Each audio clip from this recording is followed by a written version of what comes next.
Olá, tudo bem? Começando mais um Diário Esportivo TV, aqui no YouTube do Diário de Pernambuco. Hoje recebendo dois grandes amigos, né? Beto Lago e Gustavo Luquezzi. Beto, titular e colunista, né? Da coluna do Diário de Pernambuco. Tudo bom, Beto? Tudo bom, Marquinhos? Tudo bom, Luquezzi? Prazer estar aqui com vocês, né? Muita coisa, muito assunto nesse final de semana de futebol. Gustavo Luquezzi, estreando aqui no nosso programa no YouTube. Tudo bom, Guga? Tudo bom, Marquinhos? Tudo bom? Olá para todos, sempre um prazer estar com vocês e nessa estrutura linda aqui, né? Cheguei, eu disse, caramba, o Marcos está me recebendo muito bem. Eu soube que não preparou nada daqui, mas muito bom. Melhor ainda são as conversas de bastidores, algumas a gente revela durante o programa. Guga que está também na edição do nosso DP Esporte, Diário de Pernambuco. Bom, vamos começar. E para começar logo dando uma tapa na porta, Beto Lago e Gustavo Luquezzi. Foi justo o título do Ceará do Copa do Nordeste, o Vozão venceu o Sport nos pênaltis na quarta-feira 4-2, tinha perdido por 1-0 no tempo normal, quando tinha vencido o Leão por 2-1 no Castelão, e o jogo foi para os pênaltis, e no final deu o Ceará 4-2. Título justo, Beto Lago? Eu não uso a palavra justo, mas eu competente. Ele veio com um modelo de jogo, impediu, desde o primeiro momento da partida, a cera, segurar mais a partida, não deixar o jogo correr. Essa era a missão de Barroca com o Ceará. E eles conseguiram, pelo menos o Sport não conseguiu fazer o segundo gol. Foi para os pênaltis e os pênaltis vale mais a competência. Acho que a frieza, a questão da preparação física, ficou muito claro que o Sport cansou na partida. Isso deve ter pesado na questão dos pênaltis. Não na questão da justiça, mas na questão da competência. O Ceará foi muito mais competente. E é um título também. Se ficasse para o Sport também, pela sua campanha, mas tem que lembrar que o Ceará bateu 2 vezes o Sport. As 2 únicas derrotas do Sport na temporada são para o Ceará. O questionamento, Guga, porque no primeiro jogo, como o Beto citou, no Castelão, o Ceará foi melhor do que o Sport, no 2-1 acabou sendo lucro para o Sport. Mas nesse jogo da Ilha, acho que o Sport amassou mais o Ceará do que o Ceará fez com o Sport no Castelão. Qual a tua visão desse ponto? Foi bem entregue o título para o Ceará ou o Sport mereceu uma sorte melhor? Primeiro de tudo, deixa eu me sentir em casa aqui e dobrar também igual vocês, porque agora o time está completo, né? O Wanderson gostou. Gostou, né? A perninha estava ensaiada e eu não consegui aqui. Mas dessa coisa de quem amassou mais, Marquinhos, assim, eu acho isso tão relativo. Eu acho que sim, os dois mereciam. Né? Os dois foram líderes dos seus grupos, né? O Sport foi a melhor campanha do campeonato e o Ceará foi o líder do grupo B. E quem amassou mais ou não é tudo tão relativo. O gol aos 3 minutos do Castilho na ida, o final é feito desses detalhes. Quem deu um chute é mais na trave ou a menos, acho que pouco importa. Se eu tivesse visto alguém que foi muito mal nas 2 partidas, um time, aí eu diria, não foi justo. Mas achei super justo e eu não tenho muito esse floreio de dizer é relativo não. Para mim foi justo. Se talvez tivesse um time campeão, talvez tivesse que haver um campeão entre esses 2 times, que fossem esses 2, talvez um Fortaleza, mas aí também seria muito relativo. Para mim, justo. Nos pênaltis, justo também. Tem aquela reclamação do pé do Renan, mas para mim a imagem é clara também, não tem muito o que chorar não. Tem que chorar, lamentar a posição da torcida. Laser, não sei o que, aí fica reclamando de tudo. O Ceará, para mim, ganhou na bola. O Sport vai ter feito algo diferente para ser campeão ou foi Para mim não. Para mim não, é muito fácil falar agora. Bota o Wagner Love, que é o mais experiente. Pô, tu tem Luciano Juba, que acerta chute até de tiro de meta. Tu vai botar Love? Pra mim não faz diferença não. Se o Love perde, quer dizer, pô, tu tem Luciano Juba, que bate falta, é o homem da bola parada, tu vai botar ele por último, sei lá. Pra mim não faria nada diferente, nadinha. Acho que o Anderson fez tudo que podia. E às vezes a gente tem que dizer uma coisa que é tão óbvia, mas tão difícil de entender. Futebol é futebol. Tem vezes que não tem explicação. Não tem como a gente arranjar uma explicação para dizer por que o Sport perdeu. Tudo foi feito do que poderia ser feito. Tudo, inclusive foguetório, aquela bobalhada de foguetório. Pagamento em dia de prêmio, tudo foi feito como dita a cartilha. Mas o futebol tem dessas coisas, às vezes acontece. Para mim o Sport é até melhor, é melhor que o Ceará. Mas nem sempre o melhor vence e o Ceará foi bem na final também, então justo, não faria nada diferente que o Sport. Nesse detalhe tem que lembrar o seguinte. Eu volto para cá, no assunto do 30 minutos do segundo tempo, o Sport estava cansado. Não entendo esse cansaço do Sport, porque o Sport teve uma folga durante... Esse time teve uma folga durante o final de semana. Reservas foram jogar contra o Novo Horizontino. Então, Mas jogou muito, né, Beto? Esse time... Por mais que ele tivesse esse esforço no primeiro tempo, a gente já viu o Sport fazer esforço desse jeito. em várias partidas e o time não morrer, entre aspas, fisicamente, depois de 30 minutos. Então eu estranho isso, até na sequência e uma decisão. Mas eu acho que é 100% do jogo, velho. Não. O Sport bateu demais e quem bate cansa. Não. Muito desde o começo. Mas o Sport teve jogo de finalização com 30 finalizações, 40 Contra finalizações. o Cabense. Não, mas outro cansa também, no mesmo ritmo. Até porque o outro time é um time que fica mais preso. E você tem que correr mais. Não, mas aí é um detalhe. Eu o Cariú sai, a gente sempre sabe que o Cariú sai, a gente sempre sabe que o Ronaldo não cansa no meio do jogo. Tem um detalhe. Tá todo mundo falando, por que Ronaldo não ficou? Não estava aguentando andar. Estranho, Rafael Thierry. O cansaço de Rafael Thierry. Eu não sei se é cansaço ou se tem algum problema físico. Tem que ver a questão muscular. Passa muito isso pela parte de fisiologia. Na questão do pênalti, não tem nada errado. Até porque na hora que o cara senta ali, o treinador vai perguntar. Mas quem que pode bater o pênalti ou tu não quer bater pênalti? Vai perguntar. Vai perguntar. Chega aqui para Gustavo bate. Ou tu vai bater pênalti ou não vai bater pênalti? Essa canhota já sofri.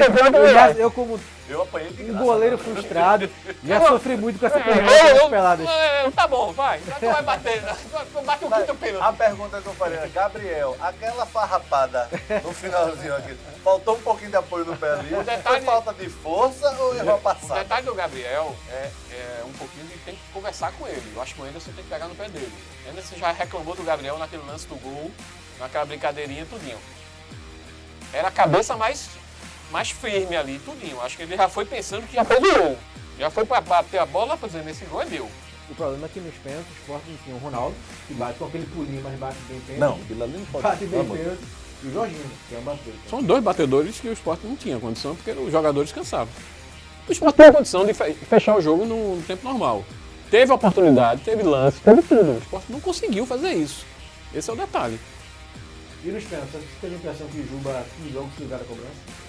Não vejo não. Eu acho que o Gustavo falou aqui, é o melhor batedor. É o cara que bate falta, bate escanteio, bate tudo. Às vezes bate. Às vezes pega errado, às vezes tá tentando tirar do goleiro, tá tentando fazer isso. Então não sei.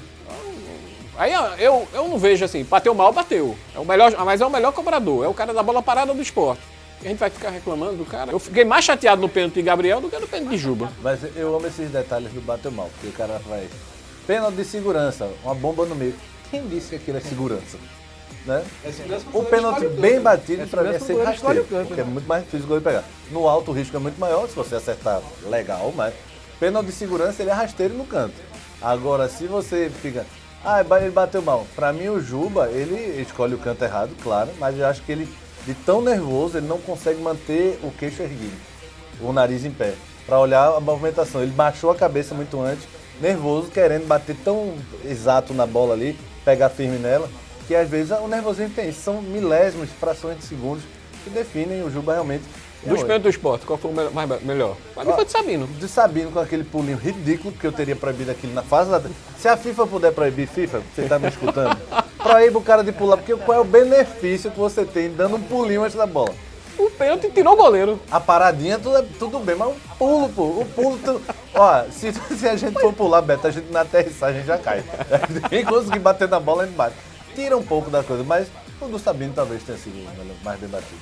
E o Renan acertou um bocado de lugar também. Um bocado Acho de que ele canto foi em também. quase todos os pênaltis, ele foi, a não ser o do Eric, né? E o Será tem ótimo batedor. Também. E o Será Também. tem ótimo batedor. O Guilherme Castilho foi o pênalti que o Renan Defesaça do Renan. Dani Barcelos, o VAR mandou voltar. Rapaz, era a consagração de Danilo Barcelos. Ele entrou, fez a bobagem no gol, levou o amarelo e ia perder o pênalti, né, amigo? Agora, eu acho que sim, o que atrapalhou também, né, o Juba foi por toda essa confusão que teve no pênalti do Danilo que voltou, demorou mais que ele bater, né? E aí a situação que ia ser pró-Sport, com a defesa do Renan, virou o contrário, né? O Ceará sai na frente quando o Danilo faz o segundo gol, o primeiro gol, né, na segunda cobrança. Então acho que isso muito atrapalhou o Juba naquela cobrança do Sport. O Ceará, o presidente do Ceará, né, disse que o Nordeste tem um dono, né? O Ceará, o terceiro título tricampeão da Copa do Nordeste. Estendendo mais, ampliando essa pergunta, Beto Vida, o futebol cearense chegou a 5 títulos de Copa do Nordeste. O Pernambuco ficou com 4, né? São 3 do Ceará e 2 do Fortaleza. O Pernambuco tem 3 do Sport e 1 do Santa. O estado da Bahia, 8, 4 do Vitória, 4 do Bahia. Né? Então, impressionante como o Ceará conseguiu passar muito rápido futebol pernambucano, porque quando o Sport foi tricampeão em 2014, Beto, o Ceará não tem nenhum. Aí o Ceará Nesses 10 anos, né? A gente está fazendo um cálculo desse. O Ceará ganhou 15, o Fortaleza ganhou 19, o Ceará ganhou 20, o Fortaleza ganhou 22 e o Ceará 20. Mas a gente vem sempre aqui destacando o crescimento do futebol cearense. Lembrar que o Fortaleza passou 5 anos, 6 anos na Série mais, C. 7 anos, né? Foi uma eternidade que passou na Série Um C. monte de castelaço nas costas. Exatamente. Vai subir, não sobe, vai subir. E o futebol, o clube, né, o Fortaleza, o clube Ceará também se prepararam e cresceram junto. Eu estava lendo aí a dívida do Fortaleza, a gente vendo as dívidas dos grandes clubes. Fortaleza parece que é uma dívida de 30 e poucos milhões. 30 e poucos milhões é quase 10%, 15% da dívida do esporte. 15% da dívida do esporte. Náutico e Santa, a do Náutico é um menos, né? Porque parece que é 200 e pouco, ainda não foi publicado, inclusive, a dívida do Náutico. Então, são clubes que se prepararam e que têm apoio muito, muito grande da federação. A daqui é ao contrário, os clubes daqui deram a ré. Não conseguem mais produzir jogadores. Eu acho que agora, com a recuperação judicial, com o processo de SAF acontecendo, eu acho que o futebol pernambucano ele pode dar um passo interessante. Lembrando, a gente tem 3, lá só tem 2 grandes. E a gente tem o Retrô aqui, que eu acho que podemos colocar o Retrô como quarta força do futebol, passando muito fácil Salgueiro e Central. E lá não tem ainda um terceiro time. Ferroviário, por mais que queira aparecer, queira mostrar alguma coisa, está se tornando um América daqui, um Ferroviário. Então, lá só tem 2 times. A gente vai ter um momento que a gente vai ter 4 times aqui. A gente precisa mudar o pensamento. Eu acho que a recuperação judicial, o processo de SAF, que é uma coisa que vai mudar um pouco a cara do futebol pernambucano. Tem essa esperança também, Luiz? Essa esperança? Que a gente pode ter essa retomada? Veja, esperança eu tenho sempre, né? Mas eu acho que ao invés de a gente ficar com raiva, sabe? No torcedor é normal. O torcedor fica, Pernambuco vai ser sempre, aí vai relutar por aqueles anos 70, 60. De passado é o museu que vive. Eu acho que a gente, em vez de ficar chateadinho de biquinho, aprender, velho. O que o Fortaleza, principalmente o Fortaleza fez, o Ceará ele sempre se manteve ali como até um clube mais de elite, né, da população. Mas o Fortaleza, o que ele fez, assim, é você olhar para dentro, é olhar o que está acontecendo com federação e clubes, dentro de clubes, as benesses que diretores têm, que sócios têm, que às vezes é por fora, aquelas maracutaias. Fortaleza limpou quase tudo. O Marcelo, quando foi começar esse projeto lá, ele limpou quase tudo. E é do zero mesmo. A esperança eu tenho, mas acredito que vai demorar um pouco mais do que aconteceu lá. Eles não têm patrimônio, que nós temos aqui.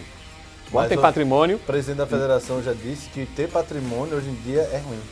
Porque o custo, o Santa Cruz tem um estádio gigante, o custo faz isso ser pior para o clube. Mas qual é o presidente da federação? Evandro Carvalho. Desculpa, daqui. Não, mas o presidente... Porque a federação gostaria muito de os jogos acontecerem na Arena, porque a Arena é um estádio que tem um público maior, umas acomodações melhores, tem todos esses requisitos. Só que, quem tira a decisão do esporte, da ilha? Quem tira uma decisão dos aflitos? Quem tira uma decisão do Arruda? Né? Esses clubes não têm, Ceará não tem, Fortaleza não tem estádio, trabalha com o estádio do governo lá, né? O Castelão. Então, a gente tem patrimônio, o CT do esporte é muito, muito grande, o CT do Náutico é muito grande, Santa Cruz está começando a ter o seu centro de treinamento aí, João Cachero fez um trabalho maravilhoso no início, Rodolfo Aguiar está acompanhando com esse trabalho. Eles têm um patrimônio. O Ceará, não me lembro qual é o patrimônio que tem o Ceará, eu acho que o presidente Vargas também é do estado, se não me falha a memória. Se não me falha a memória, o presidente Vargas também é do estado. Então, eles não têm campo. Nós temos. Nós temos tradição. Eu acho que é isso. A tradição, junto com a renovação, a recuperação, passar por um novo processo de gestão, olhar o que o Fortaleza está fazendo, olhar o que o Flamengo fez. Aí não tem problema nenhum de olhar o Flamengo. É uma realidade. Não, olha o Flamengo. A dívida do Flamengo deu uma queda absurda. Desde a chegada ali do presidente, que eu me recordo do nome dele aqui. O Flamengo passou para outro patamar. Bandeira. Desde que o presidente Bandeira chegou, deu uma queda no rendimento. O Flamengo hoje é um clube que está na dívida igual do Sport de Santa Cruz. Aqui. Não ganhou os títulos, mas preparou o terreno. E eu acho que a gente tem que fazer. É uma série de coisas. Manter a tradição. Eu acho que a tradição tem que ser mantida com tudo, com toda a garra, com toda a vontade. Agora, com uma nova gestão, com um novo olhar, com uma nova perspectiva. Para a gente mudar a pauta para Náutico e Santa, Vamos só ouvir o que o Anderson Moreira falou pós o jogo contra o Ceará, da questão dos impactos para a Série B, né? O esporte, é o foco do esporte agora, e para o jogo de São Paulo da Copa do Brasil. Vamos ouvir o Anderson Moreira. Na volta vocês comentam sobre tudo isso, o técnico do esporte e esse impacto nas próximas competições. Eu vou te falar, assim, o sentimento que a gente tem num momento desse é de a gente pudesse desaparecer do mundo, eu acho que a gente desaparecia, entendeu? O futebol cobra um preço muito forte, assim, do treinador, cara. Eu tenho passado nesses últimos anos, assim, uma pressão absurda, uma saúde mental que está sendo cobrada muito forte, cara. Vocês não têm ideia de como que as palavras das pessoas, essa pressão, ela mina a gente, assim. Se me perguntar assim, qual que é o meu sentimento, de vontade de viver outras coisas, entendeu? Porque é um preço desumano que o futebol faz aqui nesse país, aqui, com quem quer ser sério, né? Porque eu não sou vagabundo, eu me preocupo com as coisas. Eu sou do lado do clube, eu tento fazer o meu trabalho da melhor forma possível, eu me importo com as coisas. Tá aí, Guga. A esperança é que não influa, né? O esporte tem essa sequência agora na Série B, tem o Guarani, né? Domingo pela Série B, depois tem São Paulo, Copa do Brasil e segue a Série B. Eu ia pedir para falar sobre isso, porque é muito perigoso esse momento do esporte. Não exatamente pela frustração em si, mas não um recomeço. É uma mudança de rota, onde ela tá correta. Ela não precisa ser... não tem terra arrasada, né? Geralmente, quando você perde título, vem muito aquela caça às bruxas. O esporte nem precisa dessa caça às bruxas. A rota está correta, não precisa haver uma mudança de rota, mas é um recomeço de projeto. Você tem agora... O ano do esporte estaria começando agora. E aí bate o cansaço mental em alguns, bate um desânimo em outros. Eu digo o seguinte, até estava comentando isso pela manhã com alguns amigos. O esporte tem que ter a ressaquinha do jovem. Sabe como é a ressaquinha do jovem? Tomou umazinha, no outro dia acordou, tomou um café, tá pronto para trabalhar, até para ir para... Até me engasguei aqui. Até para... Agora não pode ter a ressaquinha de um Beto, que aí é 3 dias de cama, aí ó, para se recuperar. Desculpa. Mas se eu bebesse ainda mais, né? Beto, E se eu bebesse, né? 6 da manhã tá caminhando na praia, né, Beto? Existe esse cara saudável. Então é isso, o esporte tem que ter a ressaquinha do jovem. Se ficar nessa ressaquinha do velho, a gente começa a Série B já, porque a gente é favorito mesmo. Aí são 3, 4, 5 rodadas. Quando vendeu 10 rodadas, o esporte tá empata, perde. Então o esporte, assim, é aceitável a ressaquinha para domingo. Aceito essa ressaquinha. Mas segunda-feira, nova meta, nova fase. Tem Copa do Brasil ainda de Lambuja. Então, assim, ressaquinha do jovem é o que o esporte precisa. Até porque, Beto, já tem um clube que disparou, né? Criciúma tem 10 pontos já na competição, 3 vitórias e empate. O esporte tem uma defasagem de jogos, a diferença já é de 9 pontos. O problema para mim do esporte é a questão de jogar essas próximas 2 partidas sem torcida. Tem isso também. O que está casado, a torcida está apoiando, a torcida aplaudiu o time após o jogo, fez aquele gesto, reconheceu os jogadores, o que o time vem fazendo na temporada. Não vai ter nesses 2 jogos, né, Guarani e Tombense, não vai ter a torcida ao lado. Nos outros 3 do Campeonato Brasileiro, vai ter torcida feminina, mulheres, crianças, PCDs, vão estar lá presentes, mas não é aquela força da torcida, como é o que acontece. Então, isso pode dar um impacto. E se essa ressaca vai acontecer, eu acredito que não vai acontecer. Até porque daqui a pouco chega o jogo contra o São Paulo. Aí é outra decisão, outro time de Série A, a cabeça do jogador já muda, já começa a ter outra visão, tudinho. Minha preocupação maior é como é que vai ser o impacto dele sem torcida, ele vai relembrar a história da pandemia, e a questão da sequência, que novamente o esporte continua. Joga no final de semana, meio de semana, final de semana, meio de semana. É uma sequência dura para os jogadores. E o esporte não se preparou com o elenco, não contratou. Espera então quais vão ser os próximos desafios do esporte. Mudar aqui a pauta agora com o Náutico, que estreou na Série C perdendo de virada para o Manaus no meio de semana. E nesse sábado tem o São José, primeiro jogo nos aflitos, na caminhada na Série C. Beto, a tua expectativa de uma caminhada tranquila, com aperreio, com sofrimento, qual teu sentimento para essa caminhada do Náutico nessa primeira fase da Série C? Vamos separar. Na primeira fase, na qual os 8 primeiros se classificam para os 2 quadrangulares. Até porque são 2 campeonatos mesmo, né? Sim. 2 campeonatos. Me preocupa a caminhada do Náutico. Me preocupa depois do que a gente assistiu na estreia do time. Não esperava o Náutico repetindo os mesmos erros, sendo um time apático, sendo um time sem força ofensiva, em alguns momentos deixando o adversário dominar a partida. 2 gols de escanteio também, né? A bola passa. Displicente demais o time. Eu pensava que Dado já teria consertado isso, arrumado essa parte. Me preocupa, estou vendo, claro, a diretoria correndo aí atrás de reforços, trazendo alguns jogadores, renovando, como renovou com o goleiro Wagner, que é importante manter essas peças principais. Mas me preocupa até por conta dessa partida contra o São José, né? É uma partida, são 19 jogos, você já tem uma segunda rodada decisiva, para dar moral, para levantar. E qualquer tropeço pode significar o fim da era Dado. Guga, repito a pergunta, teu sentimento para essa caminhada do Náutico e também de mercado, né? O que o Náutico vai precisar se mexer porque perdeu o Caion, no jogo de semana, um jogo de ser muito ruim, o garoto Caion, já tem perdido também alguns zagueiros, então enquanto nós vamos ter que ir ao mercado fazer investimento e também tem sentimento da Série C do Náutico. Pois é, o Náutico, eu não achei que fez uma péssima estreia, mas também não achei que foi grandes coisas, mas eu estou esperançoso com esse time do Náutico, eu acho que ele tem um padrão. O problema do Náutico eu acho que passa muito pela pergunta que você fez sobre o elenco. Parece que cada peça que o Náutico perde é uma catástrofe, parece que é um negócio, um hecatombe e não tem mais ninguém. Tá tão curto o cobertor do Náutico que eu acho que Caion é mais. Eu sou até um admirador do futebol do Caion. 18 anos o cara tá jogando já. Dos 27 jogos do Náutico, o cara jogou 24. Ou seja, é aquela bucha de canhão para toda. Absoluto, né? Titular absoluto. Aquele guri com 18 anos, ele oscila, joga um, não joga outro. Caion tá ali na pauleira mesmo e não abre para ninguém. É um cara que tem personalidade com 18 anos só. Só que não era para Caion tá fazendo toda essa falta. Parece contraditório, né? Elogiei Caion só, mas agora deu uma desmerecida. Não era para ele estar fazendo toda essa falta. A ausência dele não era para ser visto como uma catástrofe. Era para ter uma perda importante, mas agora quem é que vai assumir o lugar do Caion? Era para o Náutico ter. A gente vai ter sempre alguns exemplos assim, é chato comparar o rival, mas a gente tem que pegar os exemplos. O Sport você perde no Sabino. Você tem Chico, tem Renzo, tem um que chegou, Fabrício, Alisson Cassiano. O Náutico perdeu o Paulo Miranda. Cadê? Não tem ninguém, tem que puxar da base. Não, você tem que ter 2, 3 ali, de prontidão, pra puxar um e botar o outro. Sabe aquela coisa que puxa um e bota outro em cima da mesa? Mas o Náutico parece que tudo que ele perde, parece que é tão curto o cobertor do Náutico, tudo que ele perde vira uma catástrofe.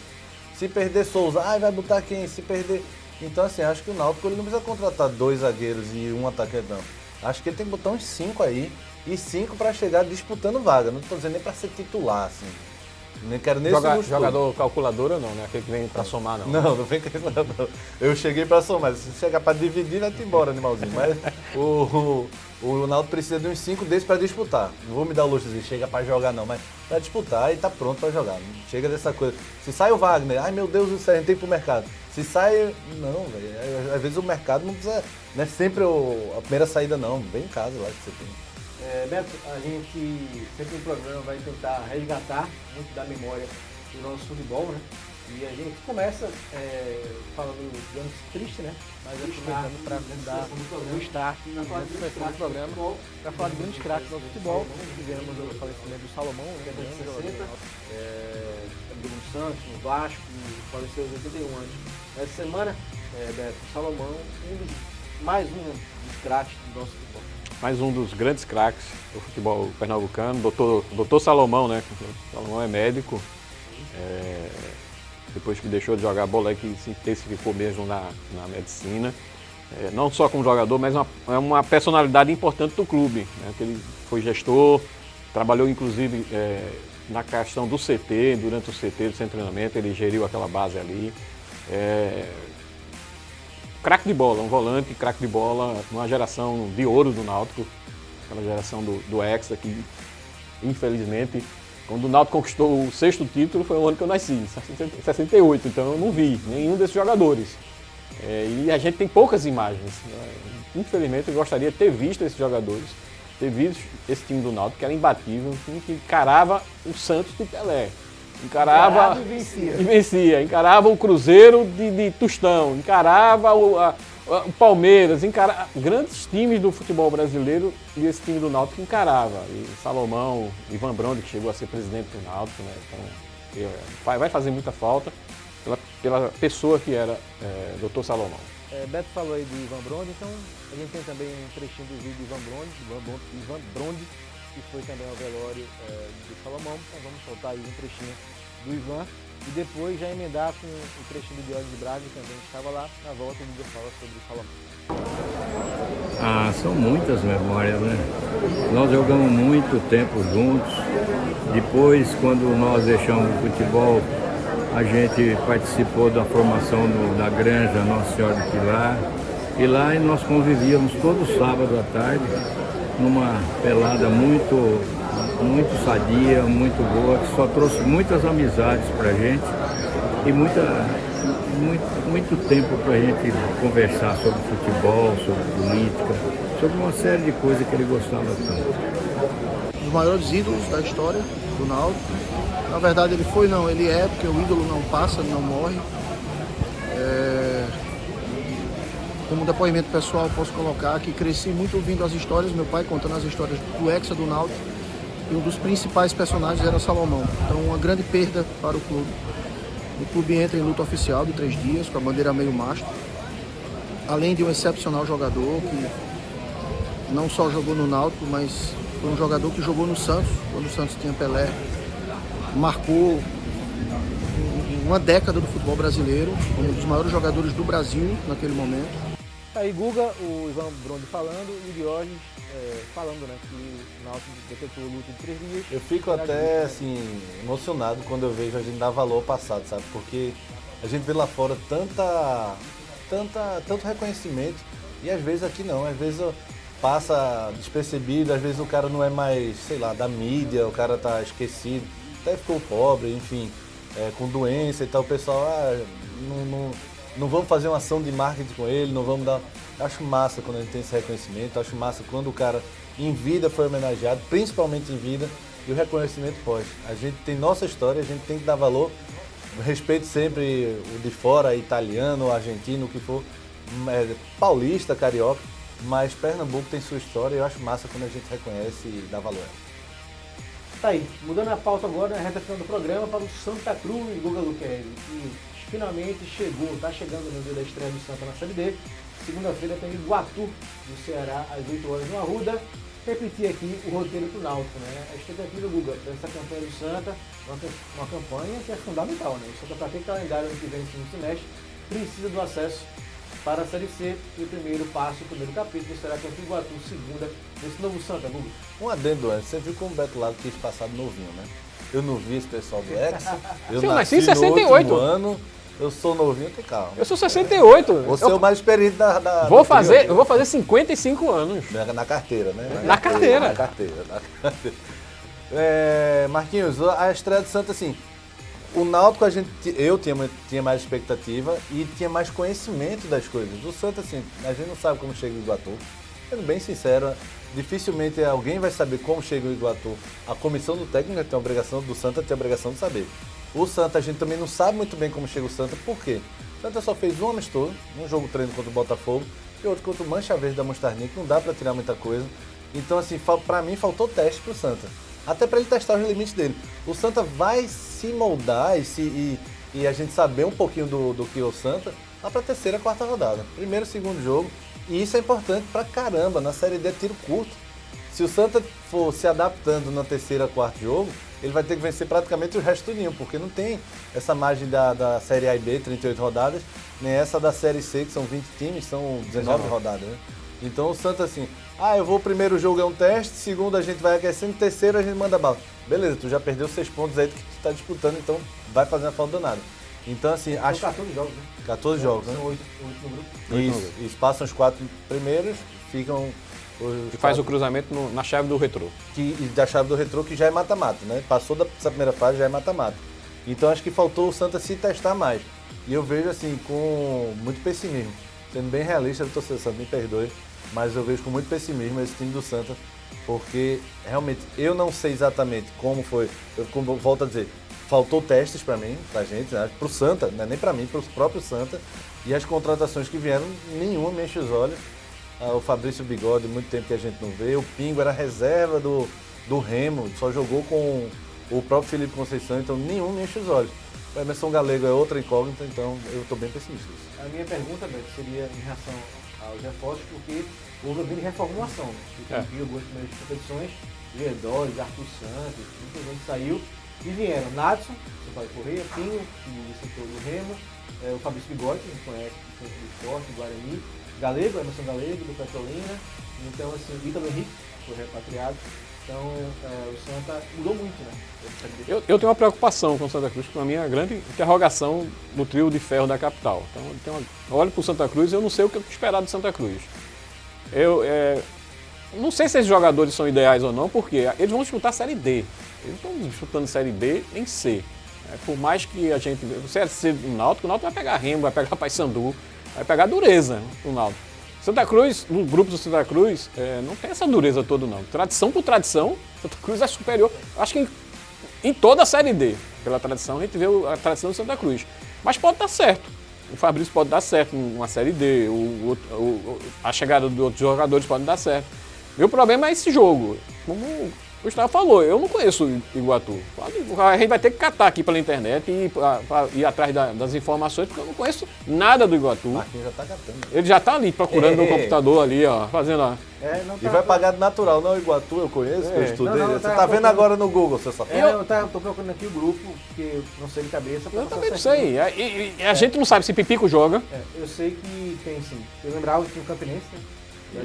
É um clube forte. Então, grupo 3, Campinense, Globo, Rio Grande do Norte, Iguatu e Pacajus, que são dois times novos do Ceará, um fundado em 2007 e 2010, Nacional de Patos, da Paraíba, Potiguar de Mossoró, Santa de Souza, da Paraíba. Você tem um Souza que disputou na Série D. Campinense é uma tradição, Floresta é um time que tem também, que o Santa Cruz já jogou. Mas é Santa Cruz, não é possível, gente. Não é possível que... Possível, Não. Pior que é possível. Eu ainda tenho... O Santa fez isso desde 2008. É Santa Cruz, gente. Foi pra D, voltou pra D. Você não vai... Esse cara parece que não era positivo, tem esperança. Eu mudei, né? Deixa eu mudou de uma hora virar o pra outra. personagem aqui, peraí. Deixa eu ver. Voltou positivo, Santa subiu já, rapaz. Eu tenho que acreditar ainda, eu tenho que apostar. Não é possível que o Felipe Conceição não vá dar uma cara pro Santa Cruz. Não é possível que o Santa Cruz não fique entre os 4. Não, aí vai ser complicado. Não é possível que o Santa Cruz não consiga ficar entre os 4. Esse jogo de segunda-feira, a gente é infeliz, a gente não sabe nem que vai sair alguma televisão. Não sabe nem se vai ter transmissão ainda. É outro detalhe. Eu acho que é um erro da... Leva teu celular, Beto. Transmite pra gente. Não, eu acho um erro da TV do próprio Santa Cruz. Que isso aí deveria ser transmitido. Porque teria o público que tem. A quantidade de torcedores de Santa Cruz que tem. Então, acho que é um erro aí da diretoria, mas fica a lição aí. Se vocês dá tempo ainda de correr para puxar essa transmissão. E esperar, acreditar. Eu estou naquela da acreditar. Agora, com a interrogação enorme na minha cabeça sobre o Santa Cruz. Gente, valeu, papo muito bom, mas já passou aqui nosso tempo. Repassando aqui a agenda do fim de semana. Amanhã, no sábado, Náutico e São José, 7 da noite nos Aflitos.